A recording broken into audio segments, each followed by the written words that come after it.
Over thinking को आप अपनी सुपर पावर कैसे बना सकते हैं? अगर आप 24/7 आवर्स सोचते रहते हैं, रात को आपको नींद नहीं आती है, हर छोटी छोटी बात को 100 बार सोचते हैं, तो ये वीडियो आपके लिए है। दुनिया कहती है कि जो ये ओवर थिंकिंग है बहुत बड़ी प्रॉब्लम है, मैं कहती हूँ ये सुपर पावर है, भगवान की दी हुई सुपर पावर है, बस सही डायरेक्शन में यूज़ नहीं हो रही है। तो मैं बताती हूँ, मैं पहले ऐसी थी, हर कोई छोटा सा भी कुछ थोड़ा बहुत भी कह दिया तो मैं उस बात को लेके बैठ जाती थी और अपनी पूरी रात खराब करती थी, फिर अगले दिन भी शायद उसी में रहती थी और फिर 2-3 दिन लग जाते थे मुझे उस बात से निकलने में।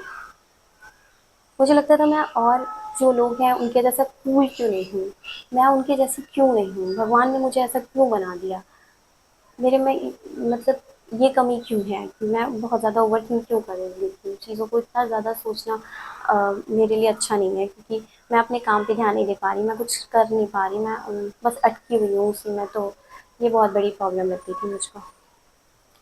लेकिन एक दिन मुझे समझ में आया कि ये मेरी प्रॉब्लम नहीं है, ये तो सुपर पावर है, बस इसको डायरेक्शन नहीं दे पा रही। तो मैं आपको बताती हूँ कोर कॉन्सेप्ट क्या है।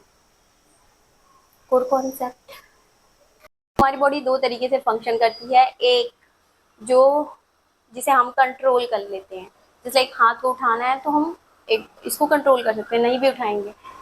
पैर चलाना है तो ये सब हमारे कंट्रोल में होते हैं। दूसरा होता है क्या, जिसे हम कंट्रोल नहीं करते, वो फंक्शंस अपने आप हो रहे होते हैं, जैसे लाइक स्मेल, सांस लेना, सांस हम लेते रहते हैं, कानों से सुनते रहते हैं, दिल धड़कता रहता है।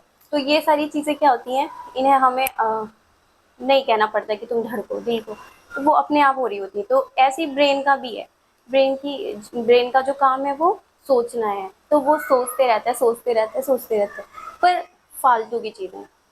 हमें यहाँ पर ब्रेन को रोकना है कि नहीं, तुम फालतू की चीज़ें मत सोचो, उसे टारगेट दो। टारगेट कैसे देना है, तो मैं आपको बताती हूँ टारगेट कैसे देना। अगर आप स्टूडेंट हो तो आपका काम है पढ़ना, तो आप अपने ब्रेन को किसी भी बुक का उठाओ, कोई भी चैप्टर उठाओ और दे दो, कुछ उससे रिलेटेड वर्ड्स दे दो, कुछ आइडियाज़ दे दो, फिर वो ब्रेन उस चैप्टर पे प्रोसेस करने लगेगा और सोचने लगेगा। फिर उसे फालतू की चीज़ें सोचने के लिए टाइम भी नहीं रहेगा, बिजी हो जाएगा, बाकी चीज़ें बैकग्राउंड में हो जाएंगी और आपका चैप्टर आगे हो जाएगा। और दूसरा क्या है, अगर आप जॉब में हो, क्या होता है जॉब में हो, तो बोल दो कि कल की प्रेजेंटेशन में कुछ इंटरेस्टिंग, कुछ नया खोजो, ब्रेन को बोल दो। या तो अपने क्लाइंट को कैसे इम्प्रेस करना है ये सोच लो, ये टारगेट दे दो।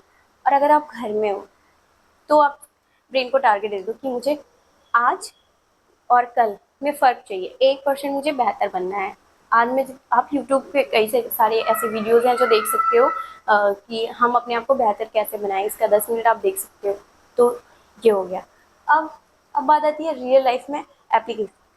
अब इसको रियल लाइफ में अप्लाई करते हैं।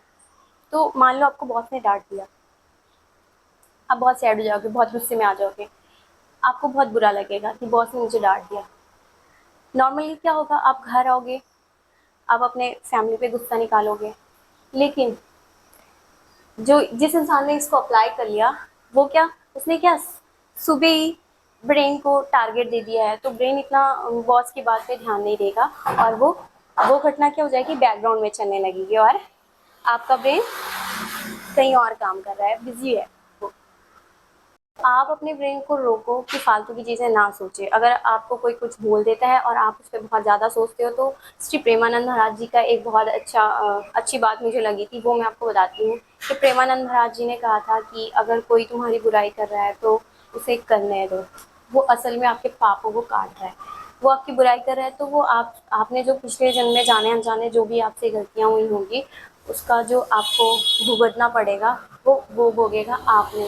तो उसे अपना काम करने दो और आप अपने ब्रेन को अपने ब्रेन को बोल दो कि स्टॉप, उसके बारे में मत सोच, तुझे मैंने काम दिया ना, उसको कर, उसके बारे में सोच। तो आपका ब्रेन सिर्फ उसी बात को सोचेगा और जो भी घटनाएं, जो भी बुरा कुछ हुआ होगा वो बैकग्राउंड में चला जाएगा। आपको पुरानी बातों को उठाकर उसका पोस्टमार्टम नहीं करना है, सारी रात नहीं जगनी है। अगर जगना है तो कुछ अच्छा सोचना है जो आपको आज से कल बेहतर बना सकता है। और जितने भी बड़े बड़े साइंटिस्ट हुए हैं, क्या वो ओवर थिंक नहीं करते थे? वो ओवर थिंकिंग करके ही साइंटिस्ट बने हैं। बड़े बड़े फॉर्मूले ऐसे नहीं निकल गए, दो दो तीन तीन रातें जगी होंगी उन्होंने, तब जाके वो इतने बड़े बड़े फॉर्मूले, केमिस्ट्री, फिजिक्स, मैथ्स, सब में इतने बड़े बड़े फॉर्मूले ऐसे निकल गए। ओवर थिंकिंग की होगी ना किसी ने, साइंटिस्ट ने कुछ किया होगा तभी हुआ होगा। तो जितने भी बड़े बड़े अगर लाइफ में आगे बढ़ना है, कुछ करना है, तो आपको ओवर थिंकिंग का बेनिफिट उठाना है, फ़ायदा उठाना है, ना कि नुकसान। तो आपको सही डायरेक्शन में इसका यूज़ करना है, ना कि गलत डायरेक्शन में। आप इसको सही डायरेक्शन में कैसे यूज़ कर सकते हो, इसका मैंने आपको एक्सप्लेनेशन दे दिया है। और ये एक सुपर पावर है, हमेशा याद रखना। और अगर आपको मेरा वीडियो अच्छा लगा हो तो मेरे वीडियो को लाइक कर देना और चैनल को सब्सक्राइब कर देना। और नेक्स्ट वीडियो में इसी टॉपिक से रिलेटेड लेके आऊँगी। अगर आपने ऐसा कर लिया, अप्लाई कर लिया इसको, तो इसके बाद ऐसा भी होगा कि आपका ब्रेन ऐसा फंक्शन करेगा कि बस आप उस चीज़ में इतने ज़्यादा इन्वॉल्व हो जाओगे, जो चीज़ें आपको लाइफ में चल रही है उस पर ध्यान नहीं रहेगा। लेकिन कुछ चीज़ें होती हैं जिस पे ध्यान देना ज़रूरी होता है। तो आप इसको कैसे मैनेज करोगे, इसी पॉइंट पे मैं अपना अगला वीडियो लेकर आऊँगी। चैनल को सब्सक्राइब कर देना और चैनल के साथ जुड़े रहना, अगले और इंटरेस्टिंग वीडियोस आते ही रहेंगे। राधे राधे आप सभी को।